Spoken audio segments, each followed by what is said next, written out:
السلام علیکم۔ نعمت سے بغاوت کرنا زوال کا آغاز ہے، استغفار کا سفر شروع کرنا عروج کا آغاز ہے۔ استغفر اللہ سربلندیوں کا وظیفہ ہے اور الحمدللہ انعام یافتہ بندوں کا ورد۔ اللہ کریم ہمیں استغفار کی توفیق عطا فرمائے، اپنے انعام یافتہ بندوں میں شامل فرمائے، آمین۔ حضرت ساحل بن عبداللہ فرماتے ہیں، انسان کی اخلاص کی ایک نشانی یہ ہے کہ اس کے ساتھ ایک نگران فرشتہ ہوتا ہے جو اسے نماز کے وقت نماز کی طرف بلاتا ہے۔ اگر وہ سو رہا ہو تو اسے اٹھاتا ہے۔ اللہ کی بارگاہ میں جو مجبور ہو کے جھکتا ہے وہ دنیا مانگتا ہے، اور جو مسرور ہو کے جھکتا ہے وہ اللہ سے اللہ ہی کو مانگ لیتا ہے۔ میری پکار سنتا ہے سرگوشیوں میں بھی، حالانکہ درمیان میں ہے 7 آسمان۔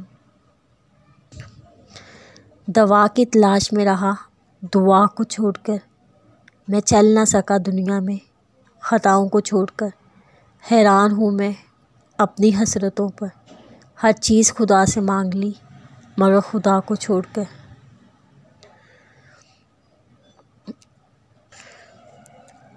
اولاد کے لیے بہتر دنیا چھوڑ کر جانے سے بہتر ہے دنیا کے لیے بہتر اولاد چھوڑ کر جائے، اور یہ ان کی بہترین تربیت کے بغیر ممکن نہیں۔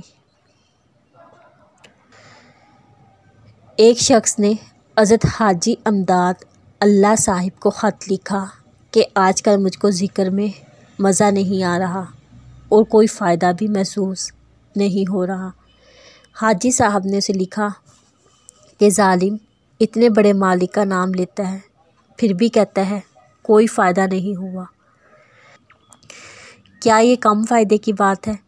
اتنے بڑے مالک کا نام لینے کی توفیق مل گئی۔ بزرگوں نے فرمایا، مزہ آئے یا نہ آئے ذکر پورا کرو۔ اللہ والے بن جاؤ، پل صراط پر کانٹے۔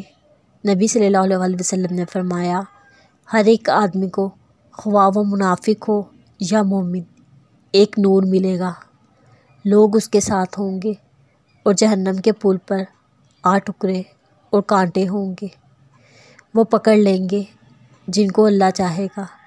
اس کے بعد منافقوں کا نور بجھ جائے گا اور مومن نجات پائیں گے۔